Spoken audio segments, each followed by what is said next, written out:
एक धनवान और शक्तिशाली राजा के विशाल साम्राज्य में एक गरीब साधु अपनी पुत्री के साथ जंगल के निकट एक छोटे से आश्रम में रहता था। राजा के पास धन दौलत, वैभव और सुख सुविधाओं की कोई कमी नहीं थी।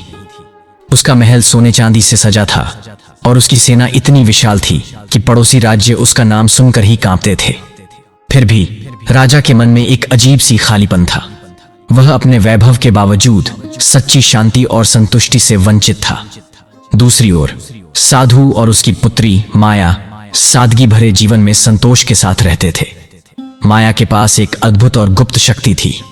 वह भविष्य देख सकती थी। यह रहस्य केवल उसके पिता को पता था और उन्होंने इसे दुनिया से छिपा कर रखा था, क्योंकि इस शक्ति का गलत उपयोग विनाशकारी हो सकता था। एक रात राजा ने एक भयानक सपना देखा। सपने में उसने अपने साम्राज्य को आग की लपटों में जलते हुए देखा। महल ध्वस्त हो रहा था, प्रजा भय से चीख रही थी और एक रहस्यमयी काला साया पूरे राज्य को निगल रहा था। राजा पसीने से तरबतर होकर जागा। उसका दिल जोर जोर से धड़क रहा था। यह सपना इतना वास्तविक था कि राजा को लगा कि यह कोई साधारण स्वप्न नहीं बल्कि भविष्य की चेतावनी हो सकती है। उसने तुरंत अपने दरबार में विद्वानों, ज्योतिषियों और सलाहकारों को बुलाया। राजा ने गहरी चिंता के साथ पूछा, मेरे सपने का अर्थ क्या है? क्या मेरा साम्राज्य सचमुच खतरे में है? ज्योतिषियों ने ग्रह नक्षत्रों की गणना की, विद्वानों ने प्राचीन ग्रंथों का अध्ययन किया, लेकिन कोई भी राजा के सपने का सटीक अर्थ नहीं बता पाया। एक बूढ़े सलाहकार ने सुझाव दिया, महाराज, जंगल के पास एक साधु रहता है जिसके पास दैवीय ज्ञान है। शायद वह और उसकी पुत्री आपकी मदद कर सकें। राजा, जो आमतौर पर अपनी शक्ति और बुद्धि पर भरोसा करता था, इस बार इतना व्याकुल था कि उसने साधु से मिलने का फैसला किया। अगले दिन वह अपनी शाही सवारी के साथ साधु के आश्रम पहुंचा। आश्रम सादगी से भरा था। मिट्टी की दीवारें, फूस का छप्पर और चारों ओर शांति। साधु एक पेड़ के नीचे ध्यान मग्न बैठा था और माया पास में फूलों की माला बना रही थी। उसकी सादगी और सुंदरता देखकर राजा को आश्चर्य हुआ। राजा ने विनम्रता से कहा, साधु जी, मुझे आपकी सहायता चाहिए। मैंने एक भयावह सपना देखा है जिसमें मेरा साम्राज्य नष्ट हो रहा है। क्या आप इसका अर्थ बता सकते हैं? साधु ने आंखें खोलीं और शांत स्वर में बोले, महाराज, सपने प्रायः मन की उथल पुथल या भविष्य की झलक हो सकते हैं, लेकिन इसका सही अर्थ जानने के लिए आपको मेरी पुत्री माया से बात करनी होगी। माया ने राजा की ओर देखा। उसकी आंखों में एक गहरी चमक थी, मानो वह राजा के मन को पढ़ रही हो। उसने कहा, महाराज, मैं आपका सपना समझ सकती हूँ, लेकिन इसके लिए मुझे कुछ समय चाहिए। आज रात मैं ध्यान करूंगी और कल आपको इसका अर्थ बताऊंगी। उस रात माया ने अपने ध्यान में राजा के सपने का दृश्य देखा। उसने देखा कि साम्राज्य को नष्ट करने वाला काला साया कोई बाहरी शत्रु नहीं, बल्कि राजा के अपने अहंकार और लालच का प्रतीक था।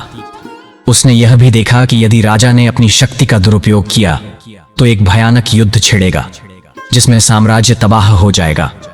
लेकिन माया और उसके पिता के पास एक और रहस्य था जिसे वे राजा से छिपाना चाहते थे।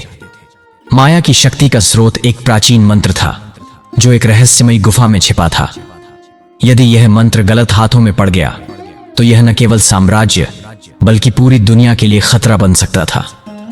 अगले दिन माया ने राजा को बुलाया और कहा, महाराज, आपका सपना एक चेतावनी है। आपकी महत्वाकांक्षा और शक्ति का दुरुपयोग आपके साम्राज्य को नष्ट कर सकता है। आपको अपनी प्रजा के कल्याण पर ध्यान देना होगा, न कि केवल अपनी शक्ति बढ़ाने पर। राजा को माया की बातें समझ में आईं, लेकिन उसका अहंकार आहत हुआ। उसने क्रोधित होकर कहा, तुम एक साधारण लड़की हो और मुझे सलाह दे रही हो? मुझे बताओ, तुम्हें यह सब कैसे पता? क्या तुम कोई जादू जानती हो? माया और साधु एक दूसरे की ओर देखकर चुप रहे। राजा को शक हुआ कि वे कुछ छिपा रहे हैं। उसने अपने सैनिकों को आदेश दिया कि वे आश्रम की तलाशी लें। सैनिकों को कुछ नहीं मिला, लेकिन राजा का संदेह बढ़ता गया। उसी रात राजा को एक और सपना आया। इस बार उसने देखा कि माया एक जादुई पक्षी बनकर उड़ रही थी और उसे एक गुफा की ओर ले जा रही थी। गुफा में एक चमकता हुआ मणि था जिसके पास माया ने कहा, महाराज, इसे छूने की भूल मत करना, वरना आप चूहे बन जाएंगे। राजा हंसते हुए जागा। चूहा, यह क्या बकवास है, उसने सोचा। लेकिन सपना इतना मजेदार था कि उसका मूड हल्का हो गया। अगले दिन राजा फिर से माया से मिलने गया। इस बार उसने हल्के फुल्के अंदाज में पूछा, माया, क्या तुम मुझे चूहा बना सकती हो? माया और साधु हंस पड़े। माया ने कहा, महाराज, शायद मेरा मंत्र आपको चूहा न बनाए, लेकिन आपकी जिद जरूर आपको मुसीबत में डाल सकती है। राजा को अब माया की बातों पर भरोसा होने लगा था। उसने माया से पूछा, मैं अपने साम्राज्य को कैसे बचा सकता हूं? माया ने कहा, महाराज, आपको अपनी प्रजा का विश्वास जीतना होगा। अपनी शक्ति का उपयोग उनकी भलाई के लिए करें और सबसे जरूरी, अपने अहंकार को त्यागें। कई दिन बीत गए। राजा ने माया की सलाह मानी और अपने साम्राज्य में सुधार शुरू किए। उसने कर कम किए, गरीबों के लिए अनाज भंडार खोले और प्रजा की समस्याएं सुनने के लिए दरबार खुला रखा। धीरे धीरे साम्राज्य में खुशहाली लौटने लगी।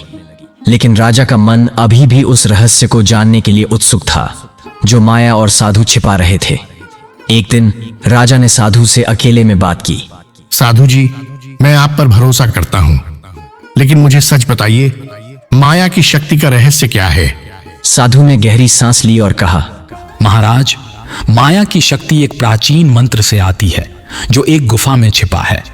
लेकिन उस मंत्र की शक्ति इतनी प्रबल है कि इसका गलत उपयोग विनाश ला सकता है। हमने इसे इसलिए छिपाया क्योंकि हम नहीं चाहते कि यह गलत हाथों में पड़े। राजा ने वादा किया कि वह इस रहस्य को सुरक्षित रखेगा। उसने माया और साधु को अपने दरबार में सम्मानित किया और उन्हें अपने सलाहकार बनाया। माया ने अपनी शक्ति का उपयोग केवल प्रजा के कल्याण के लिए किया और राजा ने अपनी शक्ति को संयम के साथ इस्तेमाल करना सीख लिया। साम्राज्य में शांति और समृद्धि लौट आई। राजा अब समझ चुका था कि सच्ची शक्ति धन या सैन्य बल में नहीं, बल्कि प्रजा के विश्वास और संयम में होती है। माया और साधु अपने आश्रम में लौट गए, लेकिन उनका और राजा का बंधन अब अटूट था।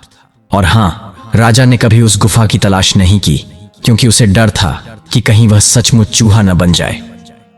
इस कहानी में माया की शक्ति और राजा का सपना एक दूसरे को संतुलित करते हैं। जहां माया की शक्ति भविष्य को देखने की थी, वहीं राजा की शक्ति भविष्य को बदलने की थी। और हास्य का पुट यह सिखाता है कि कभी कभी गंभीर समस्याओं का हल हल्के फुल्के मन से भी निकल सकता है।